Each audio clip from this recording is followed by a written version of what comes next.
that's the Jade Chamber.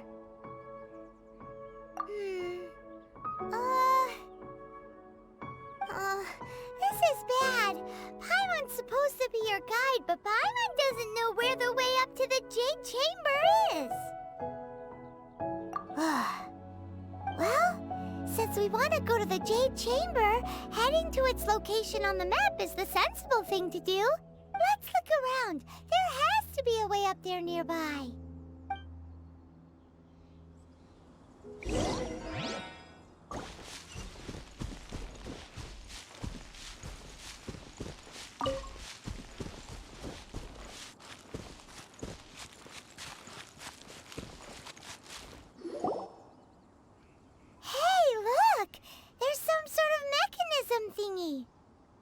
Since this is the right place, it must have something to do with the Jade Chamber.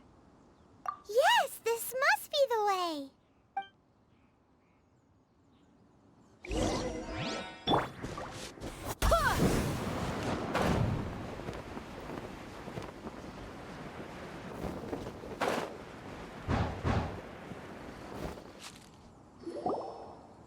Huh? It only takes us up to here. Aw, if that wind current was stronger, we'd be able to reach the top in one go. Huh? Why? Or... Oh, Paimon gets it! If it was a secret, Ganyu wouldn't have let us try to find it ourselves, right? Alright, let's follow your plan. Then we can... Oh, hang on a moment. Look down there. Looks like we've gotten close to the Guizhong Ballista. Paimon has a new idea. Why don't we shoot you up to the Jade Chamber using the ballista? No. Paimon may have just forgotten to think about the safety measures. Oh, that's right. Now that you mention it, we could use the Guizhong Ballista to see if there's another way up nearby.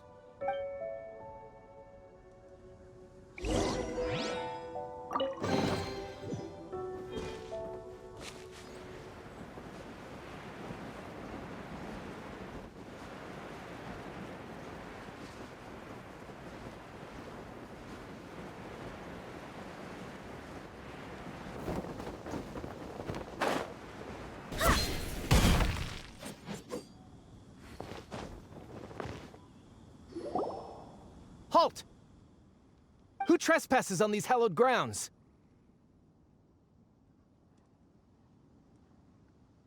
Exactly. What are you talking about?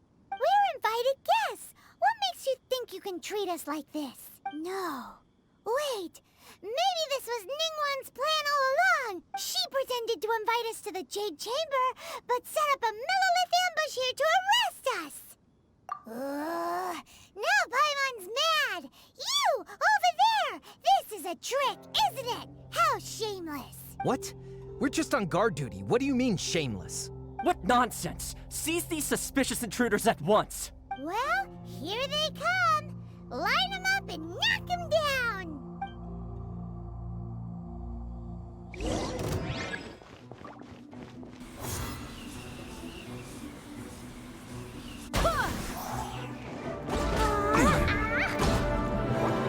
Bested!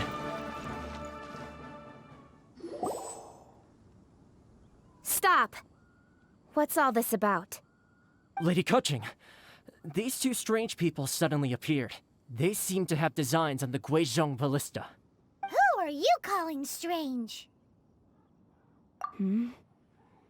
You want to go to the Jade Chamber? Who are you? We're invited guests, here to look for the Liyue Qixing. Who are you? Well, as it happens, I am one of the Liyue Qixing. Oh! I'm Keqing, the Yuheng of the Qixing. I know of you, traveler. You're Ningguang's guests, yes? Didn't expect to meet you here in the mountains. Wow. Paimon didn't think we'd meet some super rich big shot out here in the middle of nowhere either. The Guizhong Ballista in Tianheng Pass has long been in disrepair, and yet it was fixed in a single night. I came here to investigate that occurrence. These Millilith are just here to guard the scene, not to arrest anyone. So this was all a misunderstanding? Anyway, for a mortal to be able to repair an Adepti mechanism is quite the mystery, even to the Qixing. That was...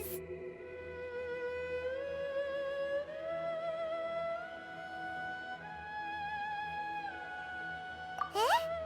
Oh, right. So, Lady Yuheng, might you have any idea why Lady Tianquan invited us to go to the Jade Chamber? Just call me Kuching. I'd say that Ningguang's purpose is to request that the savior of Mondstadt take a more neutral stance. Or at least, to not wholly side with the Adepti. We're not taking sides. We spoke with the Adepti. They want to protect Liyue as well. When you say protect, you're referring to their sanctimonious arrogance, aren't you? Huh? You are mortals, and thus under their protection. There was no way they would have regarded you as someone with the ability to assassinate a god. Naturally, they would also regard Ningguang's locking down the area, questioning the citizenry, and pursuit of the assassin to be pointless work. Perhaps they even wonder if there might be a cover-up. I'll say it like it is. They're underestimating us. Well, you've got a point there. Still, this is the first time Paimon's seen a person from Liyue who doesn't respect the gods or the Adepti. Should I respect the shallow sense of time and condescension to mortals that has caused them to delay in moving against us, Qixing? Forget it. I shouldn't speak of them this way. This skepticism is mine alone, and Ningguang does not share it. Either way, I will admit that the actions of the Adepti this time were quite restrained. Rex Lapis's death is indeed an extraordinary circumstance. But to think that they would call for a council of Adepti rather than come down here directly. How surprisingly civilized of them. Well, for Ningguang, she would talk anything and everything out if she could. But I doubt we can do that here. The time of the Adepti has long passed. If even the Liyue Qixing don't want to face that truth, then what future is there for Liyue? Another super bold statement. I'll stop here. Honestly, I hadn't intended to say so much. But you're a good listener, Traveler. You should both be off to the Jade Chamber. Don't be late now. Ningguang's schedule is packed to the gills all the way till next year. The cream of Liyue's mercantile crop all see ascending to the Jade Chamber as the greatest honor. Each brings rich gifts as they visit, all to curry a little favor with Ningguang. Favor? But, wait, that's right. Greeting gifts are a staple of Liyue's culture. We need to get one. Not to curry favor or anything, just to respect Liyue's culture. All right. You can decide on your greeting gift yourselves. Let me tell you how to get to the Jade Chamber first. You didn't actually have to come to Mount Tianheng. Go back to Liyue Harbor. Find a guide at the Yuehai Pavilion, and, well then, may we meet again, Traveler. Well, that Yuheng may not respect the gods, but Paimon thinks she's a pretty cool person. So, what should we give to Ningguang when we see her? Oh, right! Paimon dreamed of an amazing snack last night! Sugar-frosted slime! Paimon has a feeling that it would be perfect for a super rich person like Ningguang. Why don't we go with that for a gift? Nope! But Paimon's sure that we just need to make it with some boom shakalaka. Let's go gather ingredients. Time waits for no one, and neither will our riches.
Did you hear that?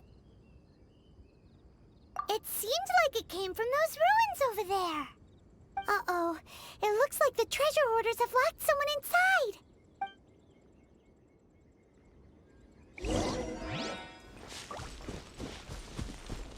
Think you can get away?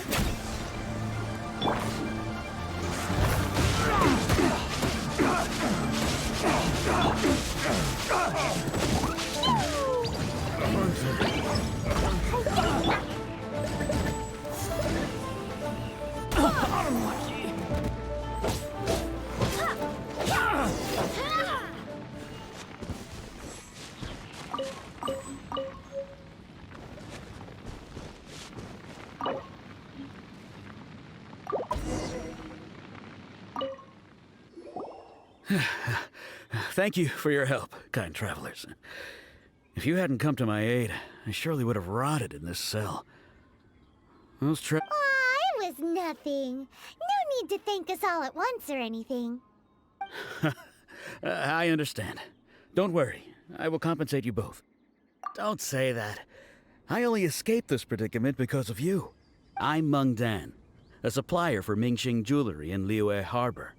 I often walk around these mountains in search of antiques. I never expected that those treasure hoarders would have their eyes on the same ruins that I had. Before I knew it, they'd caught and imprisoned me. Is there anything that you lack? Antiques, treasure, various knickknacks, you name it. Well, as long as you want what I have to offer, of course. Wait a moment. Actually, we are looking for something. Oh? And what might that be? Do you have a box that can store presents?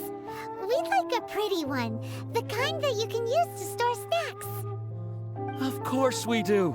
How can one sell antiques without gift boxes? At Mingxing Jewelry, we have the best gift wrapping service in the 7 nations. Now just give me a moment and I'll let the boss know. You can go see her whenever you require that box. Great! Paimon Sugar Frosted Slime now comes in a beautiful package.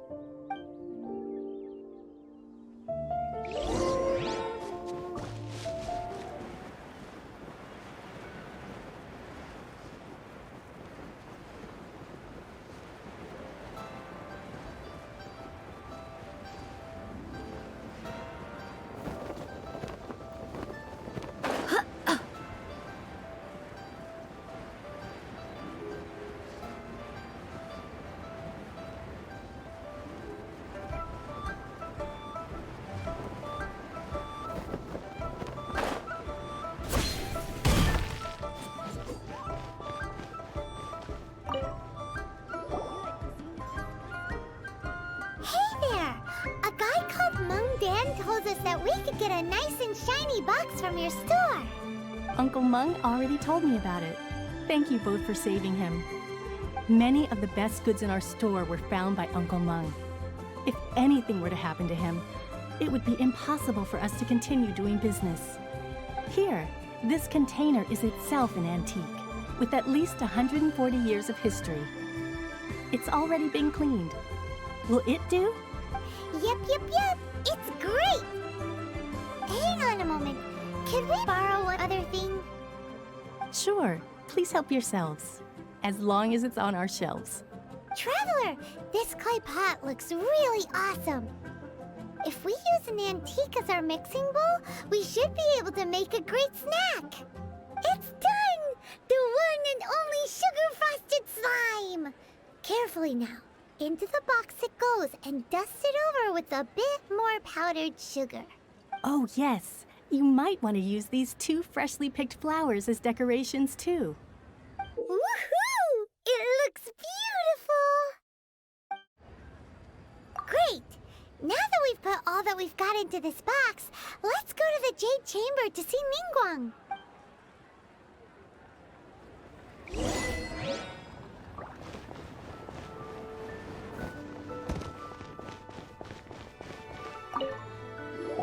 According to Kuching, this is what we should say.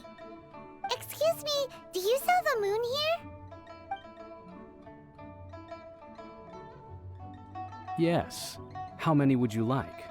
It's not convenient to speak of numbers here. Ah, well said. Please, use this to ascend to the chamber. Yes, speaking of which, are you two the guests that Lady Ningguang has arranged to meet with today? Yep. And yet the code they used was not the one for guests, but for the Yuheng. What's going on here?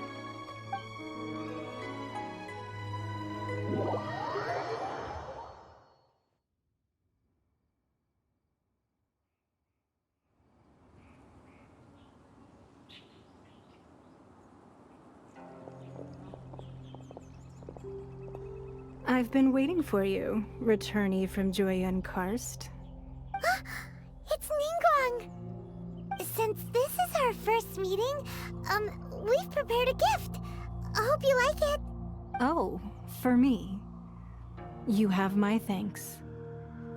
It seems that I have made things difficult for you, considering that you were supposed to be my guests. Oh no, it's nothing. This palace floats in the skies, higher than the peak of any mountain. From this vantage point, one may survey all of Liyue. I have been gathering the funds necessary to build it from the time I began learning the merchant's craft. And since becoming the Tianquan, I have spared no effort in hiring the best craftsmen to constantly extend it. At first, it was but the size of one room. Now, it is large enough to blot out the moon in the skies above Liyue. One day, I believe it will overshadow all 7 nations. Not many from outside Liyue earn the right to ascend to the Jade Chamber. But I have been in correspondence with the acting Grand Master of the Knights of Favonius, who spoke highly of you. As such, I have been putting eyes and ears out ever since you reached Liyue. What? And I finally got wind of your movements when you were on the way to Wangshu Inn. Wait, was Vergoldet one of your people? Just Vergoldet? No. Everyone at Wangshu Inn is one of ours. At the Guizhang Ballista, yes? You weren't peeking on us from the skies the whole time, were you? I fear that peeking would have been a little difficult from this altitude. Our eyes and ears are more than sufficient. You two are very interesting people, after all. It would be natural to take an interest.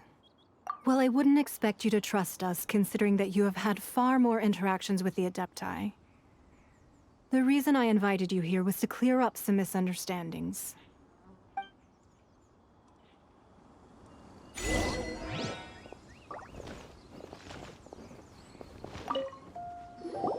I believe that you've heard of the Archon War. Many gods used to walk this earth, and many long wars were fought between them that did not abate until 2,000 years ago. Much blood was shed, and many lives were lost. In the end, only 7 victors remained standing in Tevat. They built cities and nations on the corpses of the vanquished, and thus began the era of the 7. You can see Goyun Stone Forest from here, I trust. It is no natural rock formation. Those are giant spears of rock hurled by Rex Lapis during the war.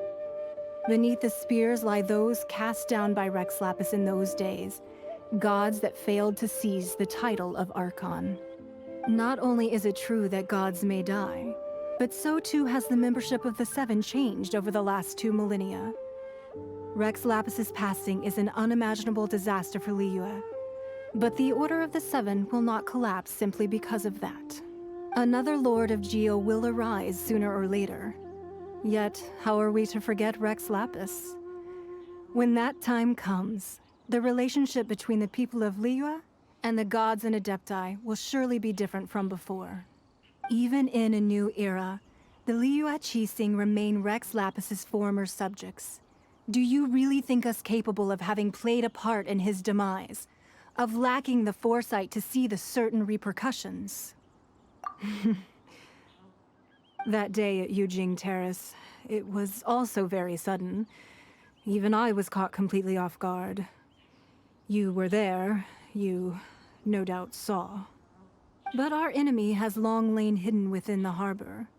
If we do not act against them now, they will surely gain the upper hand. Hiding the Exuvia was a necessary maneuver to take the initiative back, to play the spider while our foes scurry about. Who's this enemy you're talking about? What do you think, Traveler? Huh? What are you two talking about? Well answered. Huh? The scenery out here is fine indeed, but the wind is a little strong. Our preparations to receive guests within are complete. So please, this way.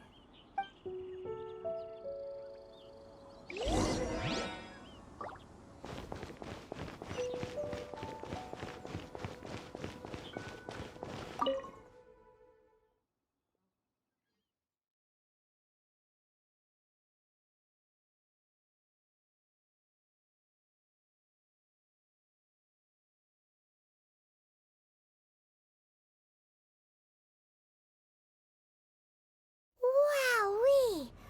What a huge hall! Paimon's never seen such a fancy place before.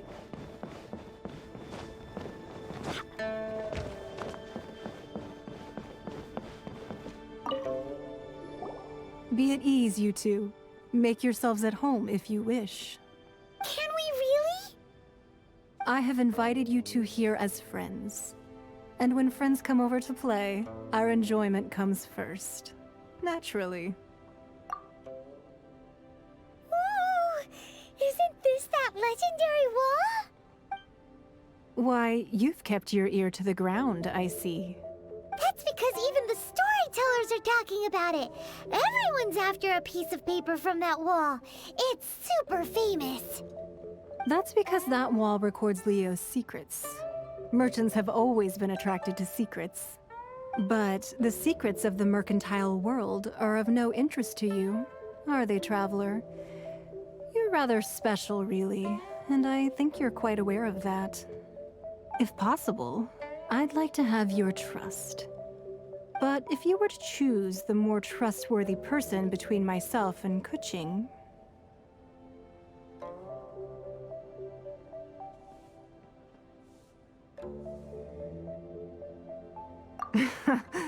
You'd pick Kuching? Nah, I had a feeling. I originally thought her a bit too hard-headed. With someone of her character on the Qixing, I've had some extra messes to clean up behind the scenes. But after she said those words, the time of the Adepti has long passed. If even the Liyue Qixing don't want to face that truth, then what future is there for Liyue? Well, I must say that quite a few of my doubts have been dispelled.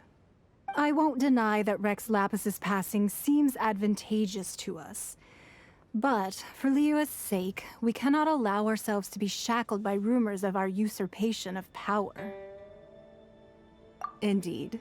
It seems that you understood what I meant to say from the very beginning. I called for the gag order and for the Exuvia to be hidden to temporarily stabilize the situation, and also to prevent something similar to the incident in Mondstadt. With Rex Lapis's death, the Fatui have busied themselves with many clandestine actions beyond their diplomatic remit. As the Tianquan, one responsible for Liyue, I cannot be too concerned with appearances when opposing them. Allowing the rite of parting to take place was also meant to buy some time for us to take control of Liyue's administration. It's exactly as Zhongli said. The Qixing only provided the venue for the rite so they could use us for their own ends. Wait, that's right. Speaking of ends, could I say one other thing? Of course. Paimon's heard that anyone who sends a greeting gift gets a little something in return. So, does that include us? It's all right. I like direct people. Well, we have made quite a bit of trouble for you recently. How about this? You can pick any one object here as you please, and you may take it with you. Yay! Paimon was just waiting for you to say that. Let's see, what should we get? One of the sheets on that wall.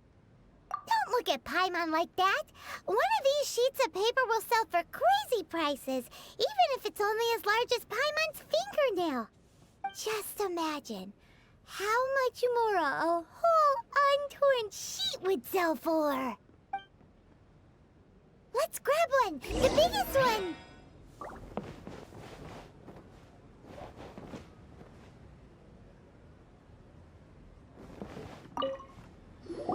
Huh? Well, that was an easy search. The biggest sheet is right up there in the most obvious spot. Let's go with that one. La la la la la. Let's see what's written on it. Huh? There's a place marked with a circle on here. Oh, could it be treasure? Whatever it is, it better make us filthy rich. Let's see what's written over here. Sigil of permission, something, something, Fatui, research, copy. Huh? Aw, that doesn't sound like treasure at all. This piece of paper shows that a Qixing spy discovered traces of classified Fatui research on the Sigil of Permission. Oh, Ningguang did say that the Fatui have been up to all kinds of mischief in the shadows of Liyue, spreading rumors, wanting to get their hands on the Archon's body and whatnot. But research on the Sigil of Permission? Paimon wonders what they're up to. Speaking of which, there's also some connection between you and the Sigil of Permission. Seems there's still more for us to find out.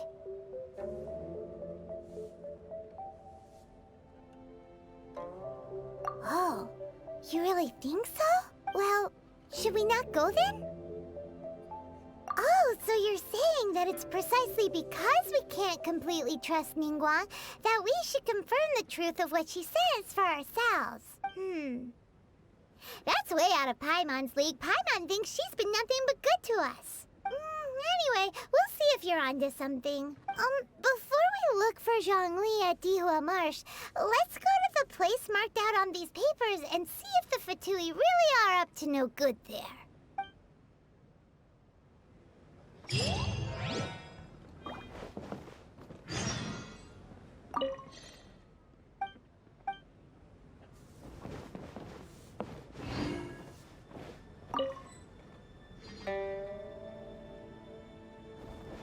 So, have you made your choice? You don't have to confirm it with me. Just choose one and take it. Afterwards, why not sit down for a while in the Jade Chamber? Or have a short stroll? Rest is also an integral part of any journey. Come now. There's no need to stand on ceremony. Loosen up a little.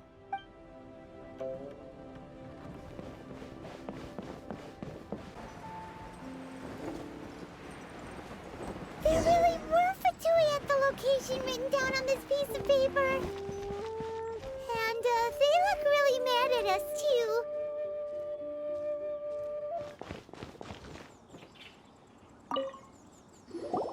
There are so many talismans here. And some stacks of blank paper, too. What are they for? Paimon's seen this pattern before. But where? Oh, Paimon knows! It looks just like the Sigil of Permission the child gave you.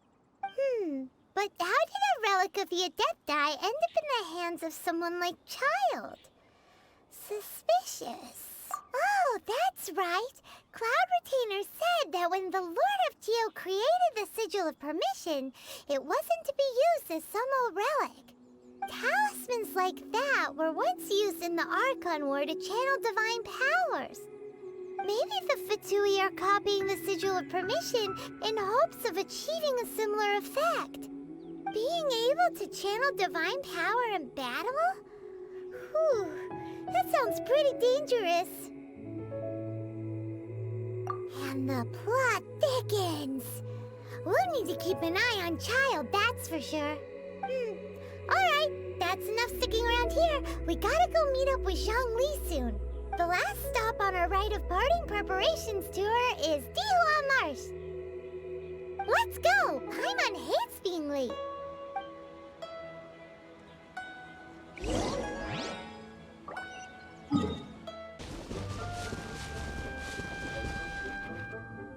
Right on time. I myself only arrived moments ago. Did you enjoy your visit to the Jade Chamber? It was so big and pretty and expensive. Paimon's never seen such a fancy schmancy place before. Indeed. It's second to none in all of Liyue. Then you met with Ningguang, I trust? What did you talk about with her? She's super rich and so generous. Paimon thinks she's very friendly. Yeah, her take on Ningguang is quite different from Paimon's. She thinks that even the tactless Yuheng is more trustworthy than her. Oh, so you also met with Keqing then? What did she have to say? She said the time of the Adepti has long passed. If even the Liyue Qixing don't want to face that truth, then what future is there for Liyue? No respect for the divine. Indeed, contrary to the ever-bold Keqing, Ningguang is more of a businesswoman at heart, though they are both members of the Qixing. Although she's friendly, there's no way of clearly discerning her true intentions. Yes, she has only relied on herself to rise to her current position. No ordinary person could ever achieve that. It's said that she's the one behind the constant expansion of the Jade Chamber. It's the second most important thing to her. Even if she ever gave up the position of Tianquan, she would never give up the Jade Chamber. The Jade Chamber is only second. What's the most important thing to her then? Why, Mora, of course. All Ningguang talked about was the Fatui this and the Fatui that. She said that after Rex Lapis was murdered, the Fatui have constantly been trying to sink their fingers into Liyue, and that they aren't to be trusted. That is how the Fatui have always been. It doesn't surprise me in the least. No matter what they may be planning, you must be careful when dealing with the Fatui. Always be on your guard. So, is there anything we need to get for the rite of parting in Dihua Marsh? Yes, as a matter of fact, there is. Today, we'll be gathering wild glaze lilies. Glaze lilies? But why did we come all the way out here? Doesn't the garden in Yujing Terrace have some? Even Qingse Village has glaze lilies. Oh, right! Paimon remembers that Madame Ping is always tending to flowers. Maybe we could ask her. No. Those lilies have all been gardened by people. They won't do it all. Dihua Marsh used to be full of glaze lilies. It is a sort of joyful flower that listens to human song. Before the Archon War, Dihua Marsh was all dry land and fertile soil. But the war caused landslides, and the land was flooded, turning it into the marsh you see now. Nearly all the glaze lilies were wiped out. Of course, there are some kinds of flowers that have been preserved and gardened by people in the city. But very few people know that glaze lilies may still be found in the wild. Wild glaze lilies have the strongest fragrance. If we want to follow the true tradition of the rite of parting, we must grind up the wild lilies and place the powder in a censer of everlasting incense. But I'll need your assistance in gathering these flowers. No, I need you to sing to them. Singing to the flowers will make them more fragrant. So how good is your singing? Really? Why doesn't Paimon believe you? We'll only know once she starts singing.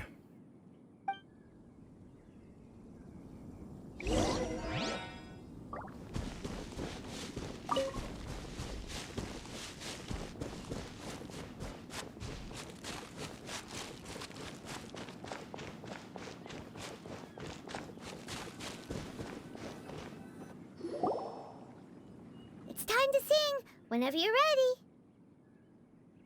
Da da da da da da da da da da da. What happened? These flowers are jumping. They look really angry. Is it because you sang a song for Mondstadt that they don't understand here in Liyue? Those weren't glaze lilies. Glaze lilies wouldn't hit people. This little monster is known as a whopper flower. Strange. These petals look interesting. The glaze lilies used as a disguise were buried with the whopper flower for too long. The result seems to have surprisingly potent medicinal value. Let's collect what we can of these petals. Well, that's nice and all, but will those petals be useful for the rite of parting? Unfortunately, no. That's so lame. Excuse me. Are you searching for glaze lilies? Oh, hey! It's... What's-her-face? Hello, traveler. I'm surprised you still remember my name. Ah, that reminds me. How was your visit to the Jade Chamber? Well, it sure would have been better if you told us how to get up there. Didn't I tell you the way? Surely I did. Nope, we found the way on our own. Oh, I see. Uh-oh. I guess I really did forget to tell them. Huh. Something seems a little off about Ganyu. She's acting different from the first time we met.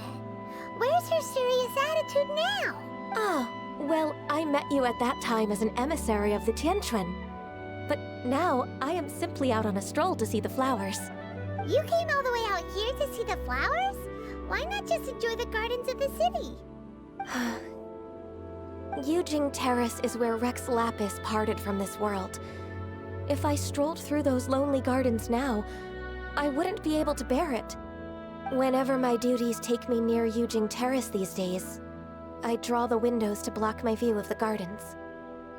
Oh, sorry. We shouldn't have brought it up.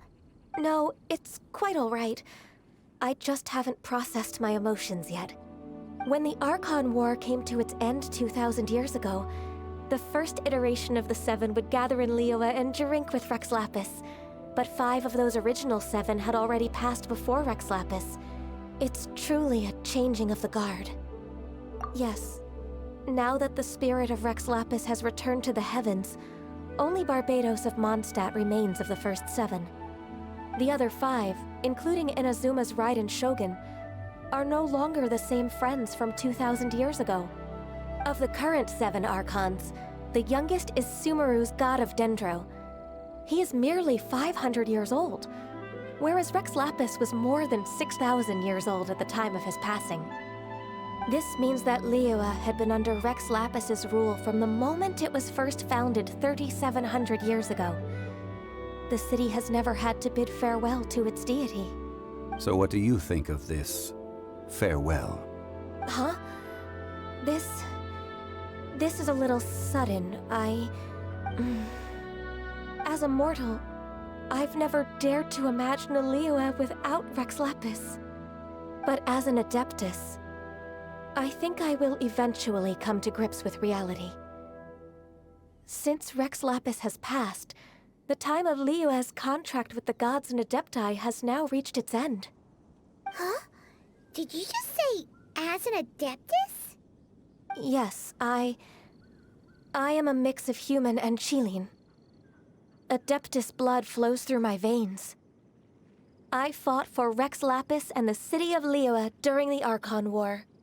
After the war ended, I signed a contract with Rex Lapis and took the position as secretary for the Qixing. I've continued those duties to this very day.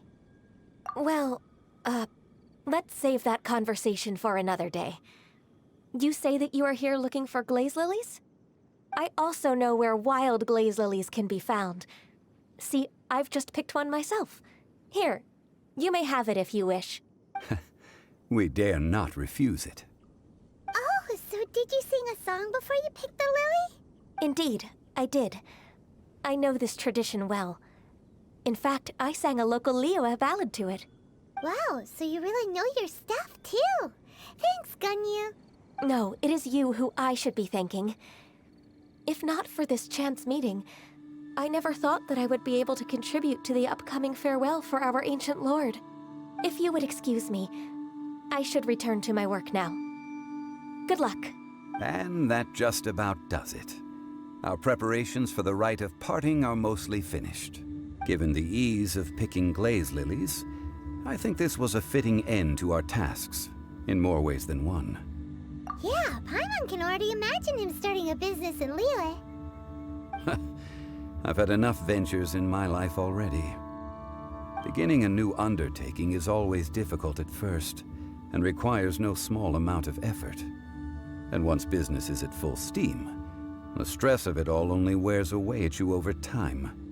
So you must be careful to take the time to step back and re-examine yourself. If left unchecked, the wear and tear on your heart may go well past mending. Wow. See? Zhongli sounds like he's already seen it all.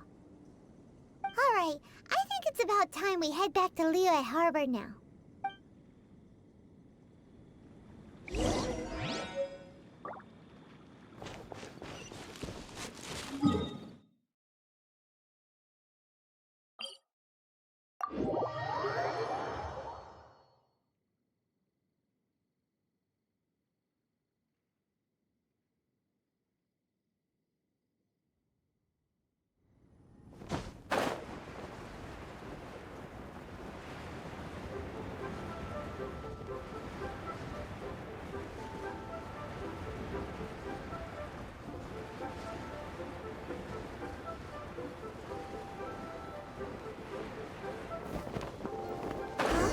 What happened? The city gate is swarming with Millilith and... Ah, you're the consultant to Wangsheng Funeral Parlor. Mr. Zhongli, I presume. The Millilith are watching our every move now. These are desperate times. We mustn't act rashly. Desperate times? The Adepti of Joyun Karst are finally on the move. Do they intend to exercise force? Most likely. I've heard that some members of the Qixing have already gone to meet them. Well, I say meet, but it's more like they're attempting to stall the Adepti outside the city. However, both sides were quite obstinate and hit an impasse. It seems inevitable, given the current situation. The Adepti do not acknowledge the Qixing. They only acknowledge the contracts of the Geo-Archon. If the two sides come to blows, Liyue Harbor will be in no position to stop them. Surely the Liyue Qixing are not the sort to give in so easily. Their boneheadedness is known throughout the lands. Yet it's because of that obstinacy that mortals and Adepti are now on the verge of conflict. And what now? How is it that the Fatui have come under fire? That's all Ningguang's doing. She proclaimed that in these tumultuous times, the Millilith must rein in the actions of the Fatui. Only now do they want to start keeping tabs on us? That's the Qixing for you. Anyway, Mr. Zhongli, you're one of Child's close associates. Please understand that your actions will reflect on us. Don't let anyone catch you off guard. It looks like things are about to boil over in Liyue Harbor. Do you intend to use your neutral identity as an intermediary between both sides? Or will you use your sword to turn the balance? Neither path is an easy one. Oh, by the way, Mr. Zhongli, we've heard that the Wangsheng Funeral Parlor has also been caught up in all of this. They're currently squaring off with the authorities at the gates. Things are taking a turn for the worse. I'm afraid I must leave now to handle things back at Wangsheng Funeral Parlor. I hope that Master Hu has been able to keep things under control for the moment. Consider your next course of action carefully, Traveler. If you're trying to prevent an explosion, it may be wisest to look for the fuse first. Whew. Having connections with the Fatui seems to be quite the double-edged sword. So what does Zhongli mean by looking for the fuse?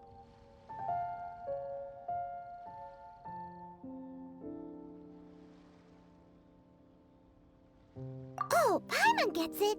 If there's anyone that wants to see the whole city turned upside down, it's definitely him. He must be waiting for the moment when no one is watching to do something really bad. But where could we find him now? Where would he go at a time like this?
The golden house?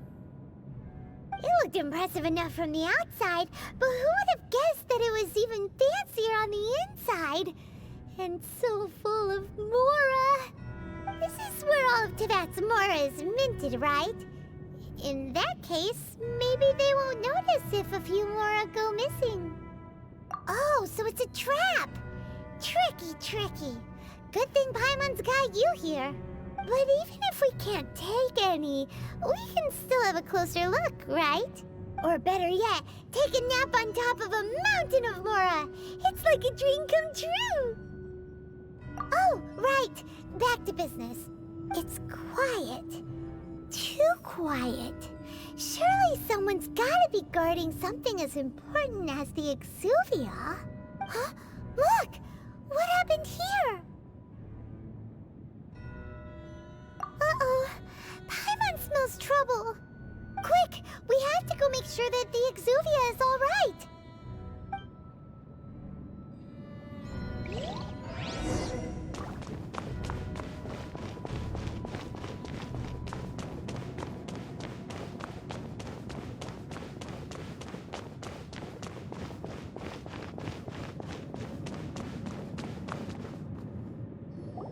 You've already fulfilled your task as guides, so why do you still linger here?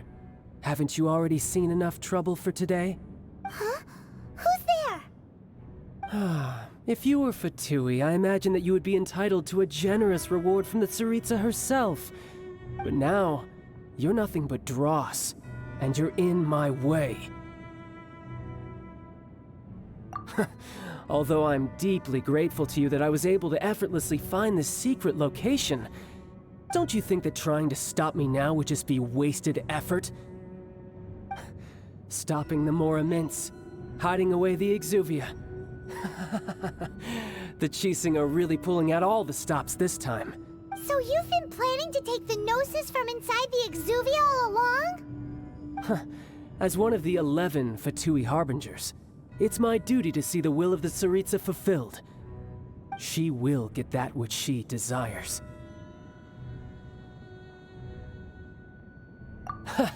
I'm not asking for your blessing, and there's nothing you can do to stop me anyway. The time for discussion and diplomacy has already passed. I mean, if it were up to me, I would have skipped that stage to begin with. But I'm willing to do as the Tsaritsa deems fit. Either way, we now come to my favorite part. A simple pleasure, and one that I am oh so delighted to be sharing with you. The battle. Battle? So you're the type that goes looking for trouble, huh? You could say that. When Signora offended the deities outside the cathedral in Mondstadt, she swiftly left the scene once her mission was accomplished. Instead of confronting you directly, she chose to rely on the snow and ice to make her escape. She wouldn't want the knights to come running towards the sound of battle now, would she? When she faces a worthy opponent, she will prioritize her mission, weigh the outcomes, and consider the consequences of her actions. But as for me, the greatest pleasure of being a Harbinger lies in crossing blades with strong opponents. We won't let what happened in Mondstadt ever happen again! Oh, so you intend to fight me? Good. I won't kill you, Traveler. I'll just play along, to feel the thrill of battle. Besides, you could never defeat me, not even in your wildest dreams. But hey, try to relish the fight anyway, because if you ask me, without that, what else is there? Fighting talk, I love it! Now let's see you live up to it.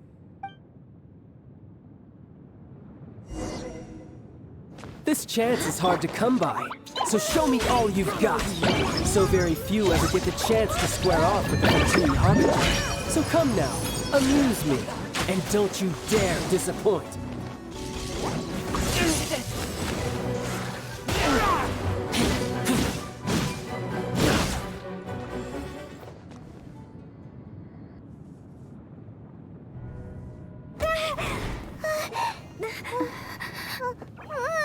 Not bad. Your swordsmanship is quite impressive. But that's about as far as you'll get.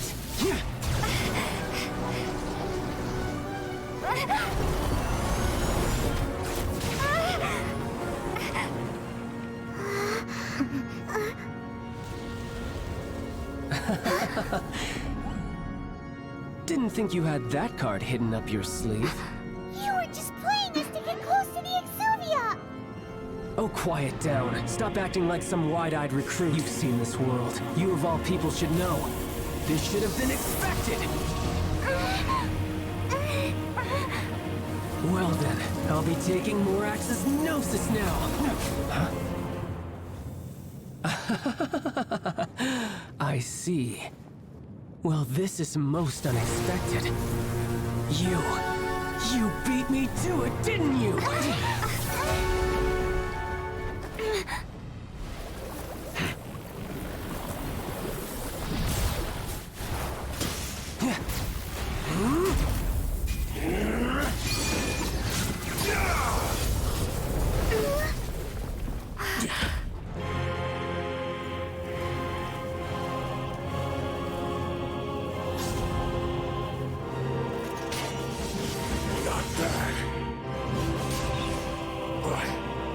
This is going to cost you!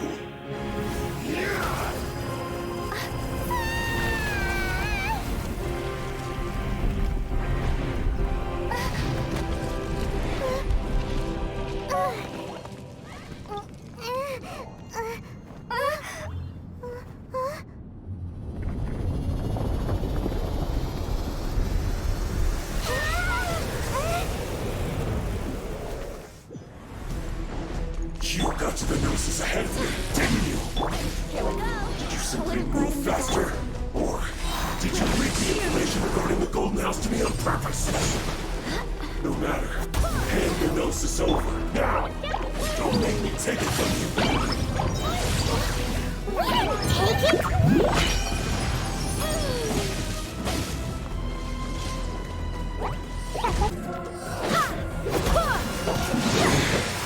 You're a cut!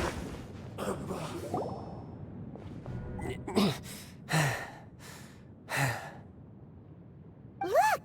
Child's back to normal again!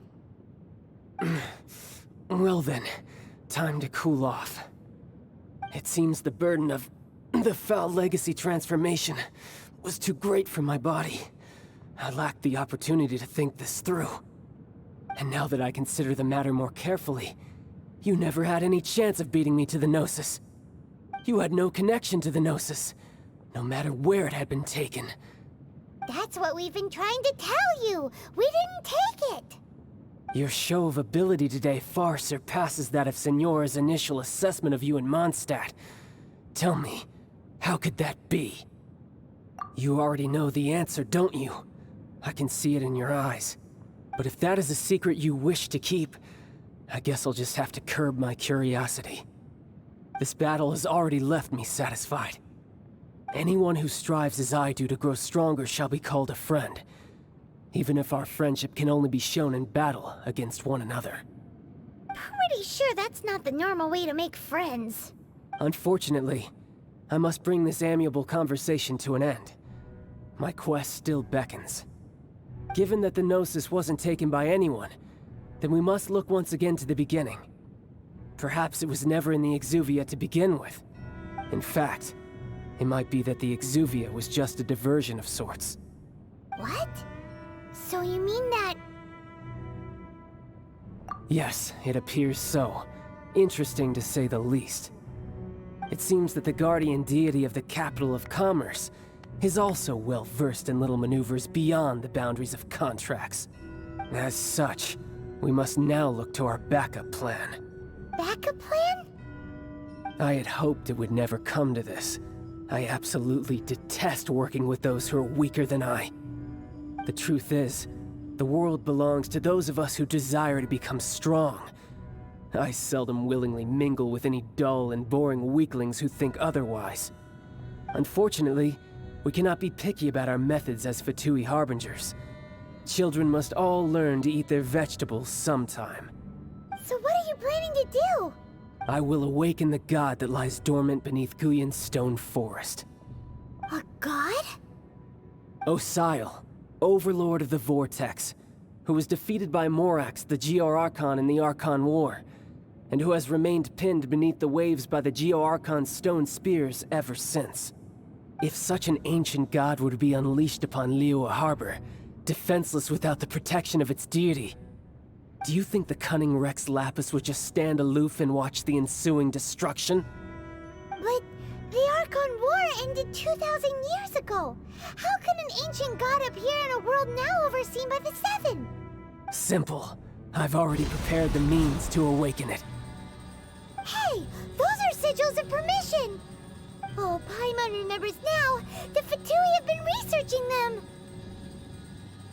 Indeed. The one that was given to you was just a byproduct of our research. With the power of so many sigils of permission concentrated in one place, along with that which was bestowed upon me as a harbinger by our Tsaritsa, breaking the subduing might of the Geo-Archon spears for a time should be no obstacle. Using the powers of ancient gods in such a situation fails to interest me, and is largely against my principles. But knowing that such an action will not only force the Geo-Archon to show its hand, but you as well, that makes matters a little more intriguing.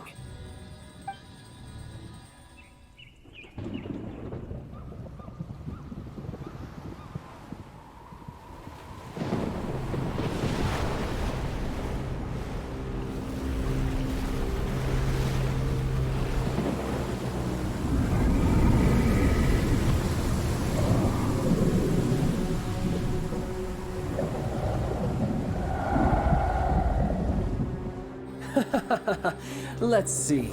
Will the nation that has lost its deity be swallowed up by an ancient malice once more?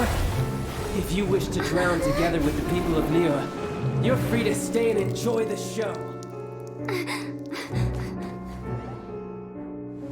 Huh? He's already gone. That guy is fast.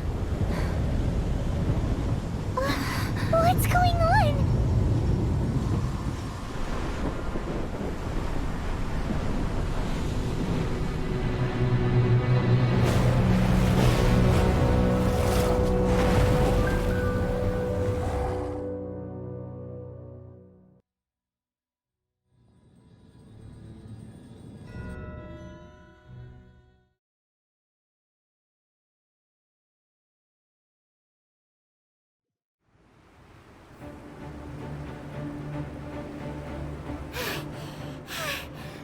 Exhausted.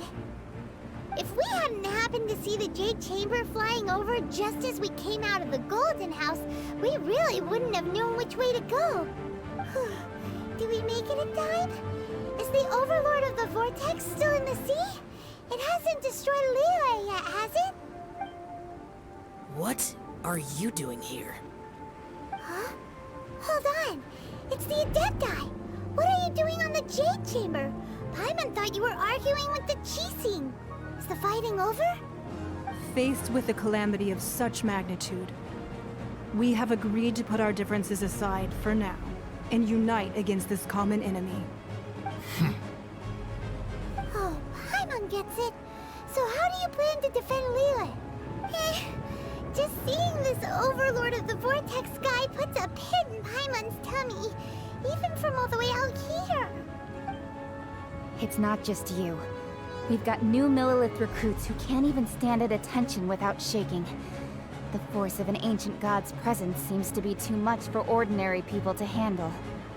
Which is why we must stop that monster before it gets any closer to Liyue Harbor. So the Archon War was fought 2,000 years ago against enemies like that thing? Now that's scary. So will the power of the Qixing, Millelith, and Adepti gathered here be enough to stop that god? We've already discussed this together, and our conclusion is... not necessarily. What? But all of you were supposed to be the Guardians of Liyue. Can't you think of something? One certainly could. Huh? The Qixing did once research the matter of the Guizhong Ballista when it piqued their fancy. And as fate would have it, one who did craft the Guizhong Ballista with one's own hands is here. For what could you mortals ever learn of Adepti mechanisms? Yet, it would take one, but a little tinkering to turn this ballista into an engine of war beyond your wildest thoughts. I suppose this is one blessing from the Adepti that we should be thankful for. So be it. We shall use the upgraded Guizhong Ballista to fight off that god. All the Adepti here can lend their strength to man it. We haven't a moment to spare. Our battle begins now. Yep.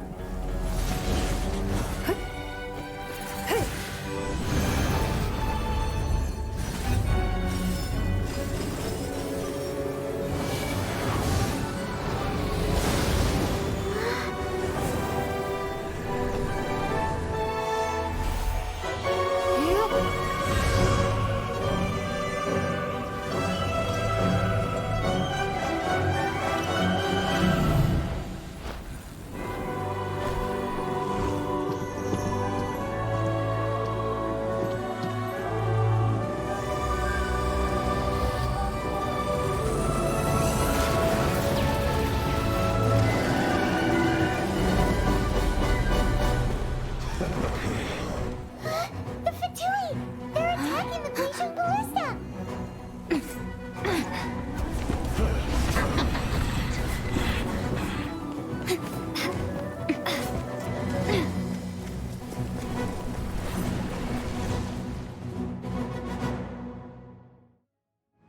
The three Adepti are manning the Guizhong Ballista. Do not let the Fatui disturb their work! All able Millilith, with me!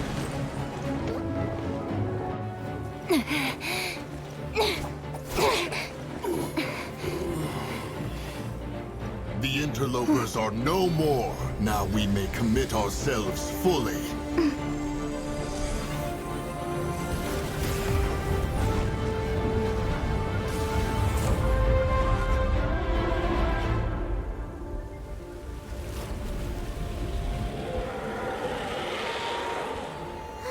It's working! We just need to keep this up!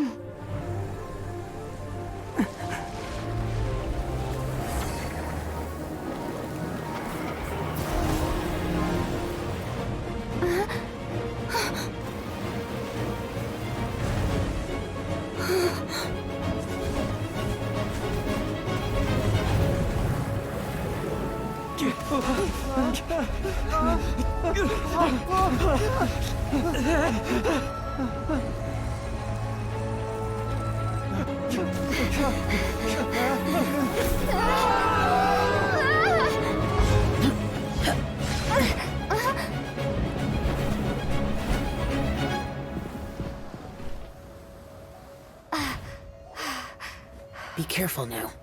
The Guizhong Ballista is destroyed.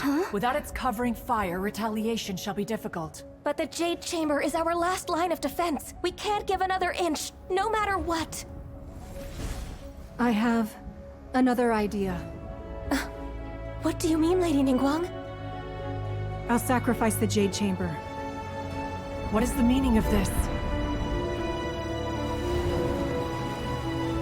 I understand. Traveler, lend me a hand. Farewell, old friend. Goodbye for now. Let us meet again in the future.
The ominous aura of that monster has indeed begun to fade.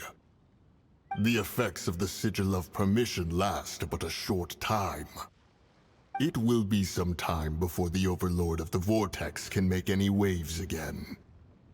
We are indebted to you for your assistance. If the Adepti hadn't happened to be here, the future of Liyue Harbor would surely have been in great jeopardy. Save your flattery. We didn't just happen to be here. Surely you won't pretend to have forgotten the reason for which we came. Come now. There's no need for such harsh words, Cloud Retainer. I've heard that when Ningguang began learning to do business, she had already started setting aside part of her then limited income in preparation for building the Jade Chamber. At first, it was only the size of a small room, but with continued expansion, it has become the palace that lies before you now. It is a testament to Ningguang's entire life, both as a businesswoman and as the backbone of the Liyue Qixing. Seeing the Jade Chamber destroyed in the defense of Liyue means much to her. To me, such cooperation and sacrifice deserves at least some recognition, don't you agree? Well, I was really hoping you would say that such sacrifice could at least be used as some leverage in our negotiations. Thank you all for hearing me out. We know very well why the Adepti came here today. But please forgive us. We cannot yield to your wishes. Oh? 3,700 years. According to our records, the Adepti signed a contract with Rex Lapis to protect Liyue 3,700 years ago. Even to this very day, Liyue and its lands have stood the test of time, immovable as stone, just as it was thousands of years before. This is truly no small feat. But that does not mean that the Liyue of today is the same city as it was all those years ago.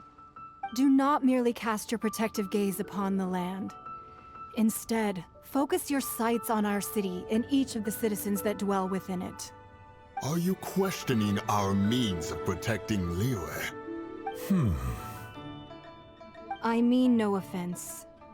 I simply hope that our Adepti forebears would see Liyue in a new light.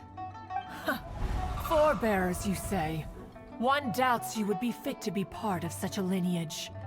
This morning, Rex Lapis appeared to me in a dream. What?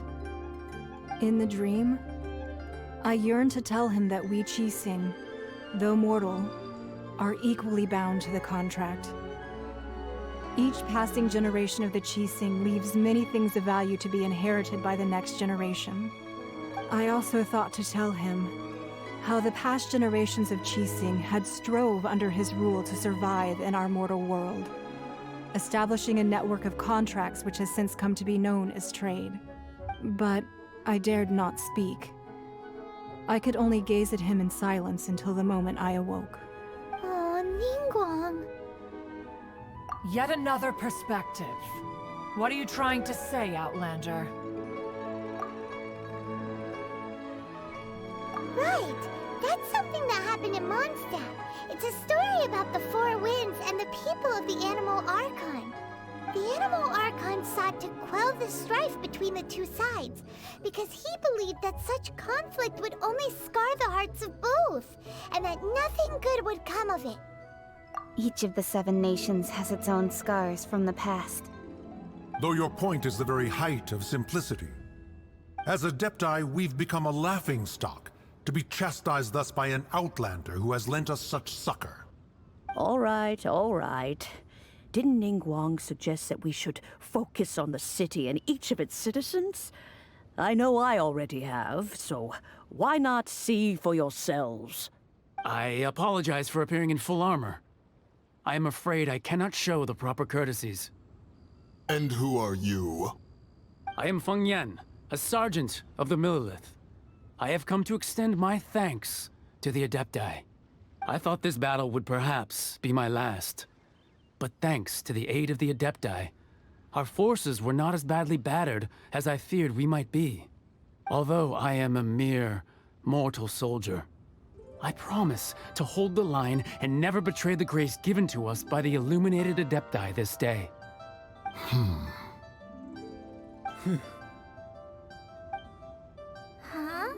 Why does everyone look so down? Didn't we just beat that big monster? Weren't you frightened, dear? It was quite the predicament. I wasn't afraid. All the strong Millelith guards were there, and those powerful heroes with their visions were there. Everyone was there. When danger is near, everyone always protects me. And the rest of the time, they make fun toys and tasty snacks and loads of things that make the harbor so pretty. Thanks for protecting Liyue Harbor. Please come visit us for the next lantern rite. Unfortunately, we wouldn't be able to participate. Huh? Because we are Adepti. Oh, okay. It must be hard being an Adeptus. Aww. You see, this is what Liyue is like today.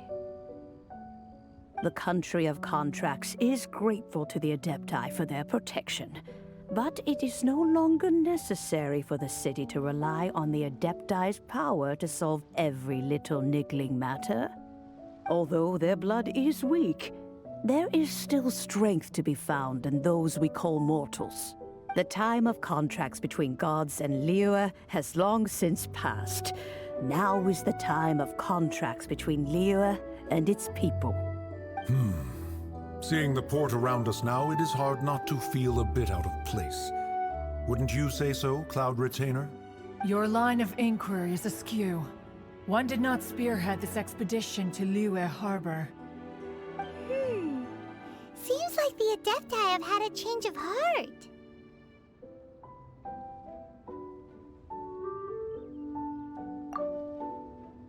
Let us return now.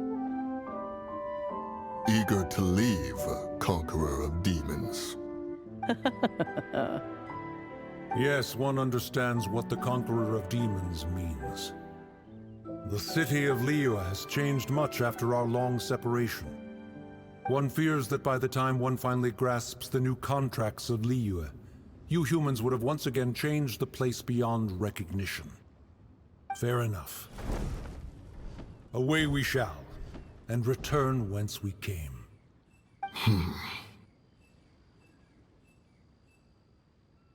Since we Adepti have consensus, then one shall persist no further. But how will we ensure that the Liyue Qixing will not simply exploit their power once we depart? In my view, that is still a thing to be guarded against. All right, Mooncarver, you needn't worry. It seems to me that this right of supervision is best left to the people of Liyue. Looks like the conflict between humans and Adepti was avoided. All's well that ends well, huh? Oh, right! It's nice that we've got peace and all, but we're forgetting one thing. Child wanted to unleash the god so he could lure Rex Lapis out. But we were able to handle the Overlord of the Vortex on our own. So Rex Lapis never showed up.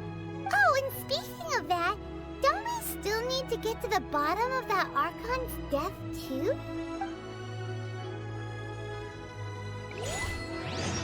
Hyman doesn't get it. But isn't the strongest lead we have the Adeptiless rite of parting that we're organizing? No idea where Zhongli's gone. Let's ask for him at Wangshen Funeral Parlor.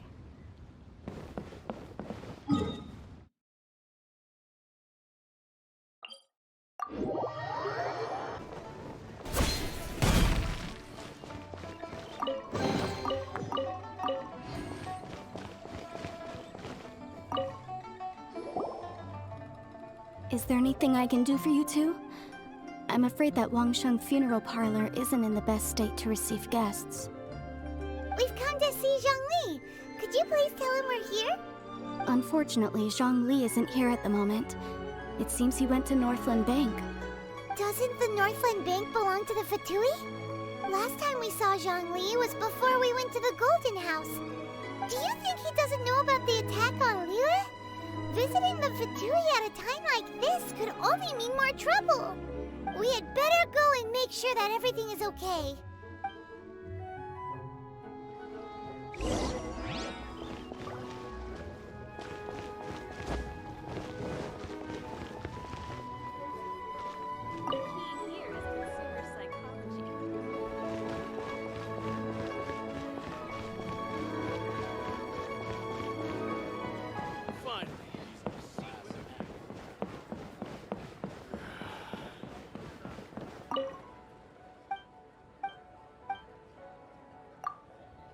Cuisine is disgusting.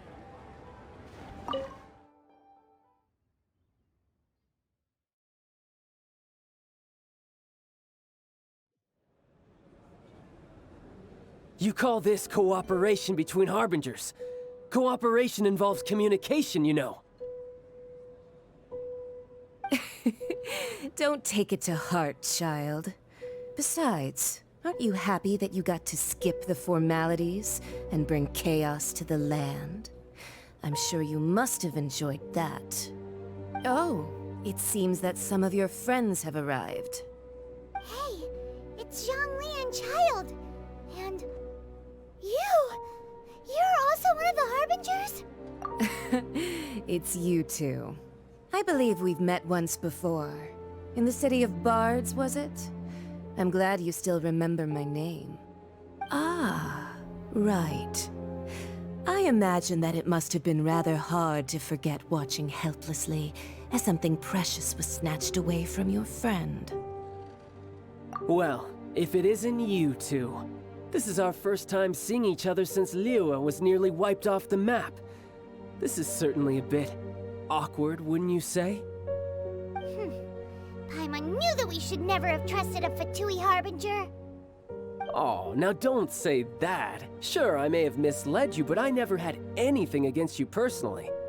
Besides, I thought we were getting along quite well together, didn't you? Except for that little tussle we had at the end. Nothing personal. We just have different views, that's all. Of course, you may very well hold this against me, but that's up to you. The real deceivers here are Senora and Zhongli. Curse them for leading me on. So actually, I think... Stop wasting time, child. There'll be plenty of time to chat once I'm through here. You remember the agreement, Morax. Now, if you would be so kind. The Gnosis, please. What in the world are you talking about? The contract is fulfilled. That which thou seeketh is now bestowed unto thee. For my promise is solid as stone.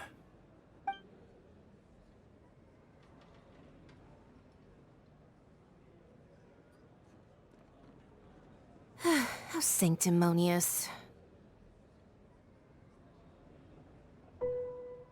What? So you're the Lord of Chio?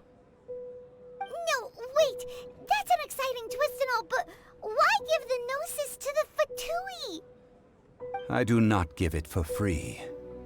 I give it as agreed upon in the contract.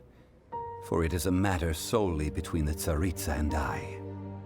Yeah, you don't think you went a little bit too far with that whole fake death thing? Everyone was preparing the ceremony for you, and splat! This big dragon falls out of the sky, and all of Lyric goes into an uproar. Talk about a disaster. Gathering all the forces that had been bubbling behind the scenes, and then stirring them together in a pot that was bound to boil over. That's what he wanted to see, am I right? Wait, what? Perhaps it's best that I explain. As you know, I've dwelt upon this world for more than 6,000 years. I witnessed the founding of Liyue, together with the Adepti 3,700 years ago. Even boulders that can withstand whirlpools will erode with the passing of time. I kept convincing myself that cracks had not begun to form, and that the end of my time had not yet come, until one drizzly day, as I was strolling along the harbor, I heard a merchant tell one of his workers, "You finished your duties. Go ahead and call it a day." I stood motionless among the crowds, asking myself, have I already finished my duties? Oh, Zhongli. But as I began to consider relinquishing my divine role, I soon discovered that many reasons still remained to not hastily depart. Was Liyue, the city I had dwelt in for so long, already prepared to enter its next age? I decided that a test was needed in order to reveal the answer. So I feigned my own death, and gathered the cast of Child, the Adepti, and the Liyue Qixing to play their roles together on the stage that was Liyue. That's right, which is why I continued to safeguard the Gnosis until now. So you mean that if the chaos ever reached the point of no return, you would simply appear and use your divine powers to bring Liyue back under control? Of course, and it would have been all too easy for him too. Just as a child quickly matures after losing their parents, so has Liyue matured when faced with the death of its deity. I was pleasantly surprised with the finale of the show that you all put on. Why, you even deserved an encore. The Adepti deserve the greatest applause, considering their years of seclusion. They hardly recognized the city, yet faced with such a crisis, they exerted the greatest amount of restraint. Not only did they manage to cooperate with the Qixing, but in the end, they even tried to understand the heart of the people. And hats off to the emissary dispatched by the Cryo-Archon to fulfill our contract, Signora. She managed to keep everything she knew in strict confidence, far from the eavesdropping ears of her colleague Child, just as I had requested. All the while, I carried on as Zhongli, and fulfilled the traditions of Liyue in this mortal form. Thank you for walking that path with me, Traveler. These things were all a part of my script. The only unforeseen plot twist was the conduct of the Liyue Qixing. I had expected them to do no more than the Adepti, to come to the defense of Liyue. But when all was said and done, they seized the opportunity to supplant Liyue's divine protectors, and used the subsequent power vacuum left by my death to quickly gain complete control of Liyue. Huh? That doesn't sound good at all. Ha! On the contrary, I think it is excellent. I had always feared that it was too soon for them to take over from me. And it was also that which I longed for the most. As such, this is the best parting gift anyone could have given this god of old. Hey, what about me? Doesn't anyone feel the least bit of remorse for deceiving me? You've practically kept me in the dark. I think that thanks would be more appropriate. You certainly played no small part in all of this, wreaking havoc and turning the city upside down. The Lord of Geo ought to thank you for your performance, if anything. If you hadn't created the pressure of a battle between mortals, Adepti, and a god, the lump of coal resting in the hands of the Geo-Archon, Liyue would never have been able to become a dazzling diamond of a city. Huh? Just whose side are you on, mocking me like that? Are you itching for a fight? Be that as it may, you've come out of this as the hero of Liyue. I, on the other hand, will be forever prescribed as a disturber of the peace, no? Well then, with the Gnosis in my possession, I have no use for such idle chatter. We should return to Zapoljarny Palace and seek an audience with Her Majesty, the Tsaritsa. Come, Child. Ah, fine. I'll meet you there later. I'm not sharing a boat with the likes of you. Do as you wish.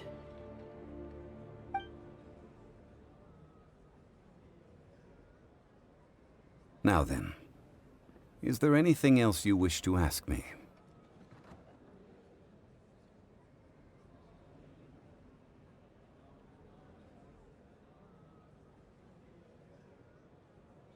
Right! As Zhongli always told us, a good trade is a fair trade. Paimon has no idea what could be a good trade for a Gnosis. Realistically speaking, there is no such thing. Huh? However, I am the god of contracts. For thousands of years, I have made countless contracts. If the deal was of no benefit, then I certainly would not be inclined to agree to it. My agreement with the Cryo Archon will be the last of my contracts as the Geo Archon. My contract to end all contracts. As for the bargaining chip that the Tsaritsa used to balance the scales, uncover that answer for yourself in your future journeys.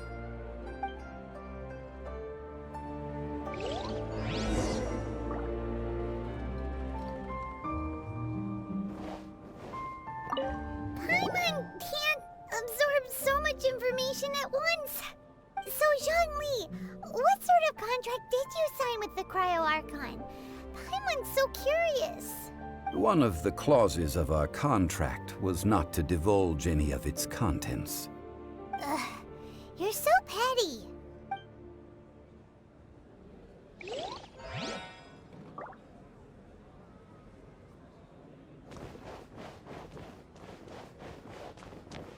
Paimon, so One of the...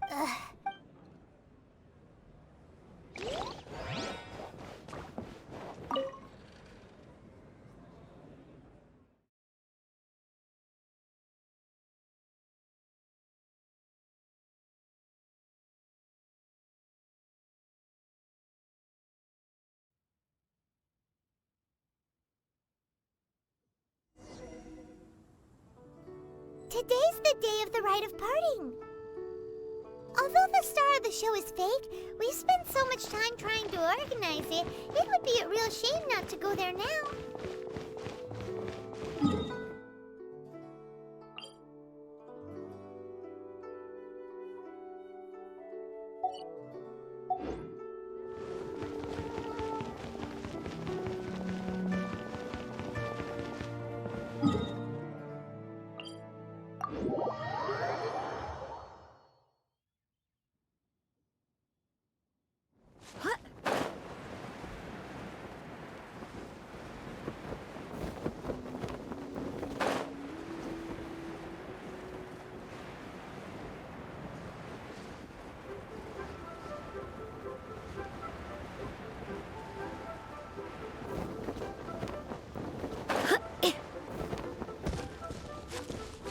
You know that god from the ocean couldn't have just shown up out of nowhere.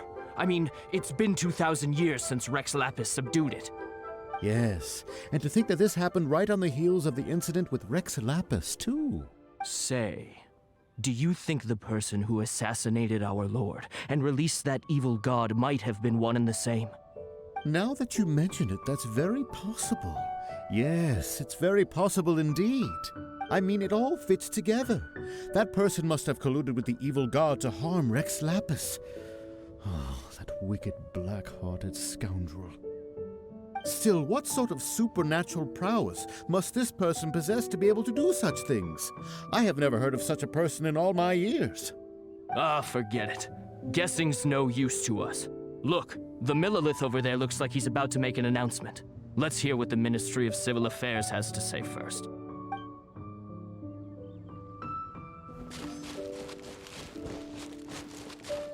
Oh, well, since we're going through with this rite of parting, I guess it means that those rumors hit the nail on the head. So Rex Lapis is really... But they didn't catch the culprit, did they? Oh, come on. Do you think that the assassin could have been a normal person? You know what I think. I don't think any of the gossip on the streets you hear from those shady types is worth anything. There's only one real possibility in my mind. I've heard that the assassin was that Fatui fellow. Youngish, pretty high in rank. I think they called him Child. The Fatui? They certainly are very suspicious. Who knows what those greedy, crooked folks... Shh! Lower your voice. If the Fatui catch you in their sights, Rex Lapis won't be around to protect you this time.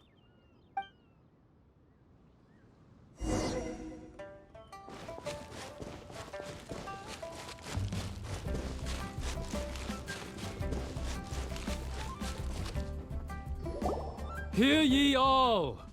The Qixing's words.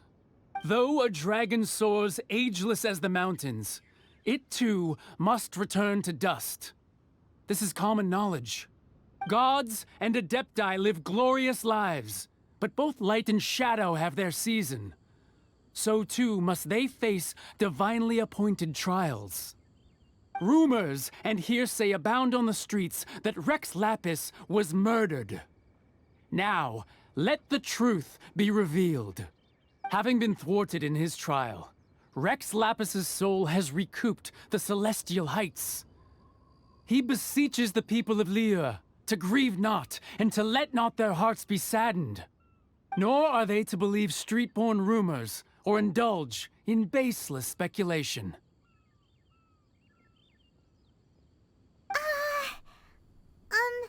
Paimon needs a translation on what the Qixing's announcement said. So that's how they're spinning it. Something feels off. Why would they suddenly give up looking for the murderer? Not to mention how this excuse sounds like something they just made up on the spot. Could the Qixing already have known that Rex Lapis wasn't dead? But Zhongli said that neither they nor the Adepti knew anything. Did Zhongli tell them in secret after his gnosis changed hands? Exactly, right? Ooh, seems like the rite of parting has been going on for a while now. Let's go have a look.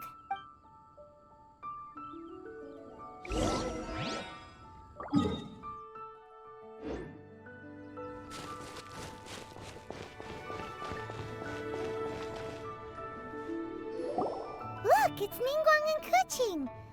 Are they... As said previously, Rex Lapis's soul returning to the heavens is the end of the contract.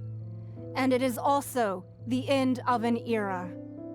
3,700 years of contracts burnt and reduced to ash. We, the people of Liyue, were indeed prosperous. But blinded by our prosperity, we forgot that time can be pitiless. The long, unending dream of our Archon walking among us. Now that we have awoken from our dream, we must learn to say farewell. Will you stand with us as we re-establish our contracts? As we build a new age of prosperity? So concludes the words of Her Eminence the Tianquan. Does Her Eminence the Yuheng have anything to add? Huh? Is she looking this way? Traveler. Yikes! She really is looking our way! Is that the traveler who they say defeated the ancient god? So young. The Liyue Qixing always repay their debts. And as you have heard, our eyes see far and our reach is long. Name your price. You deserve that much. Whoa!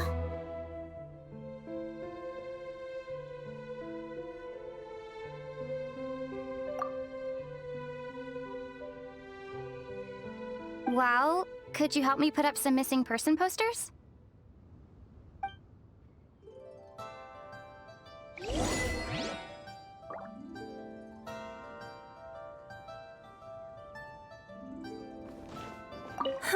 And to think I'd put my best perfume on before coming here, thinking you'd like it. But it seems as if those perfumes really were meant to be offered to Rex Lapis. Well, that's fine. Suffer no rivals in love, they say. And that's 3 gone in 1 stroke.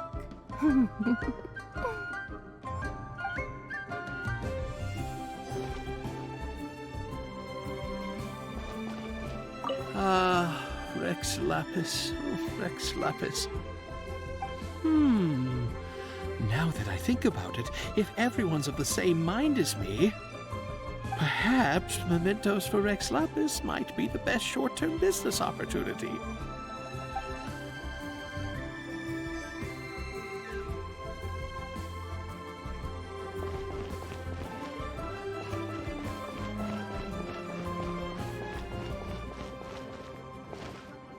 As for the mortals and Adepti of Liyue, What shape shall our relationship take from now on?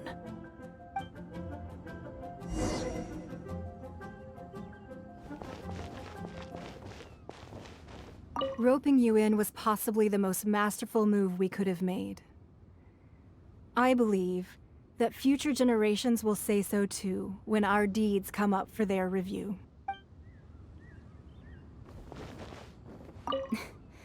Why, you... Were you just trying to look cool earlier, or are you really that selfless? If you were looking for someone, you could have just told me that in private. The cleanup of the premises, managing the crowds as they exit, making an account of the rite. There's much that remains to be done. I didn't miss anything, did I?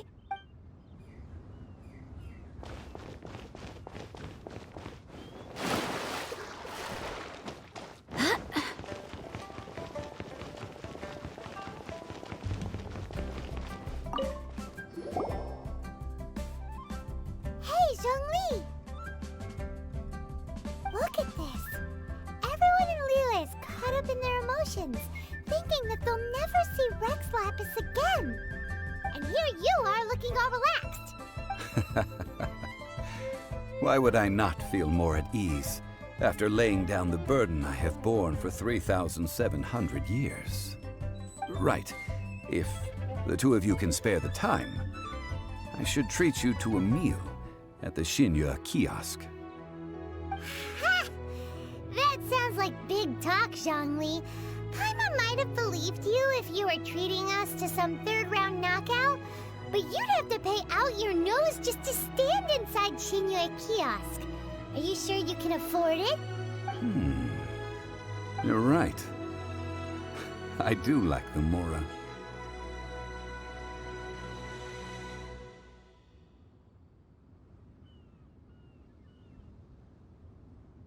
But why would Morax lack Mora? As the Rex Lapis Morax, I can easily create Mora. But since I have chosen to walk this earth as the mortal Zhongli, I should abide by the same rules that mortals do. When I was journeying with you, though I still had the Gnosis in hand, I knew that I must soon retire from my role as an Archon. So I had to rehearse a little for my new life. Oh, no wonder! Paimon gets it now. You didn't look at the price tags when we were spending because you've never had to. But since you weren't used to not being able to just make more Mora as and when you wanted to, you had to try becoming a parasite to society who lives off of other people's credit. Well, we were only spending Fatui money. You don't have to say it like that. In the City of Commerce, we do not merely exchange money or goods. We also exchange knowledge, memories, and foresight, as well as positions, roles, and lives. The Archon Morax could never experience life as the true mortal Zhongli could, no matter how many times he descended to be with his people. I must thank you for that. I will treasure the memories that I made as Zhongli, traveling the streets of Liyue with you. That is true. But there is no journey that does not end. No meetings without partings. Paimon thinks that we should make a move and continue our search for the Seven. I fear that continuing your journey may be difficult. The nation that neighbors Liyue by sea, Inazuma, is presently closed. Yes, the nation has been closed by order of its deity, the Electro-Archon Ball. And just as the people of Liyue preferred to call me Rex Lapis, she too goes by another name among locals in Inazuma. Paimon thinks we've heard that one before. Raiden? That is the case. And since Raiden is also the shogun of the Inazuma Bakufu, people call her the Raiden Shogun.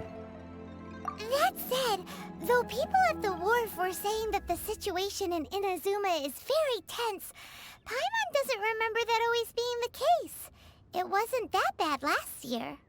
Zhongli, since you're Rex Lapis, shouldn't you know something about what's happening there? Just how did Inazuma become a closed nation?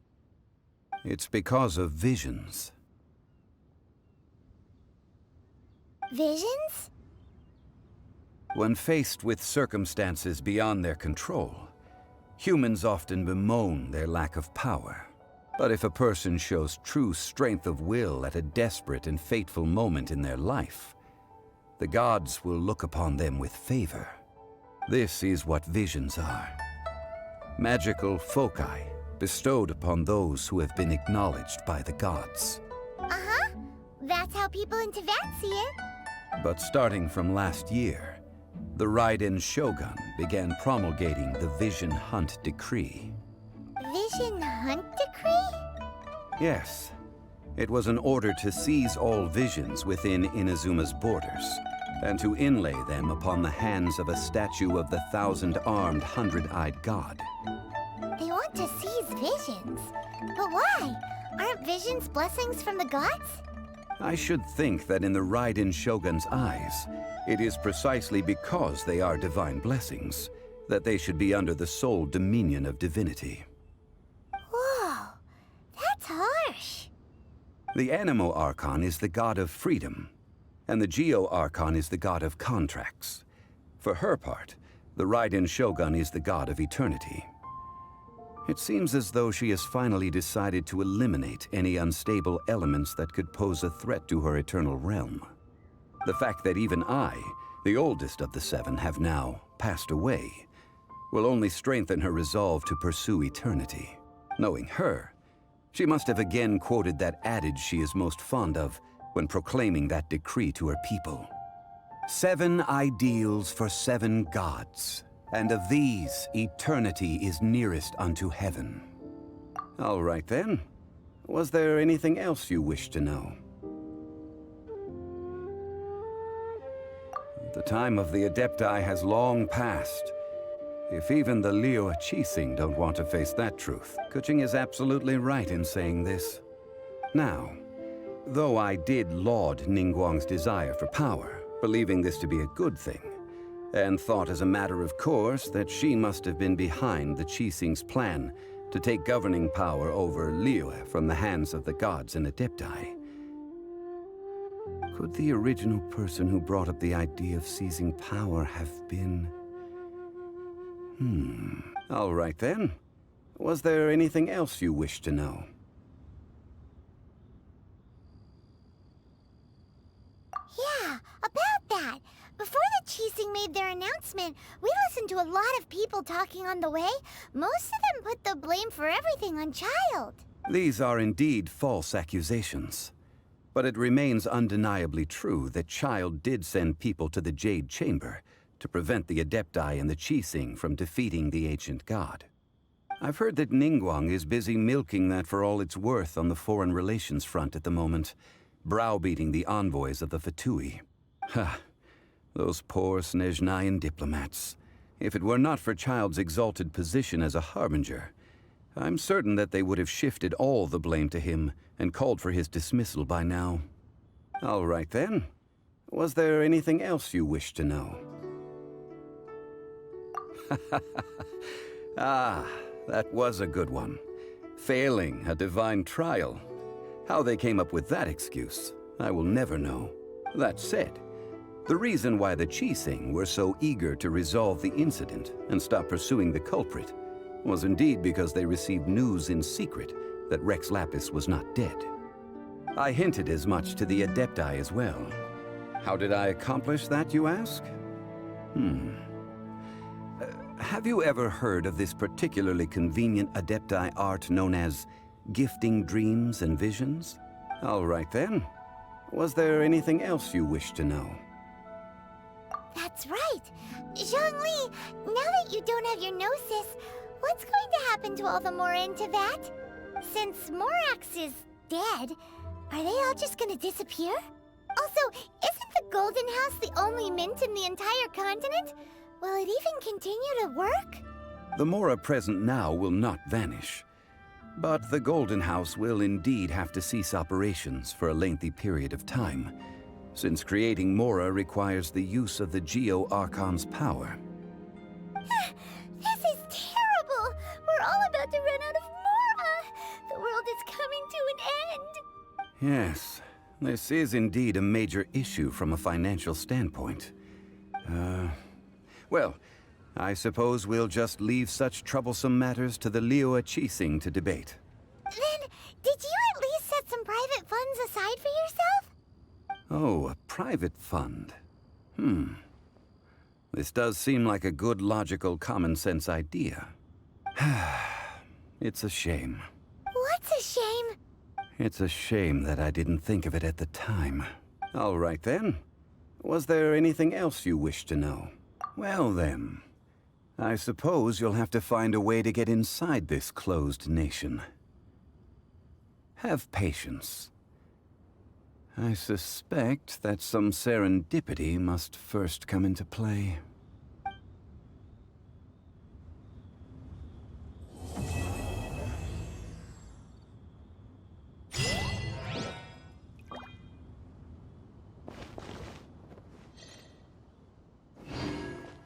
All right, then. Was there anything else? Well, then.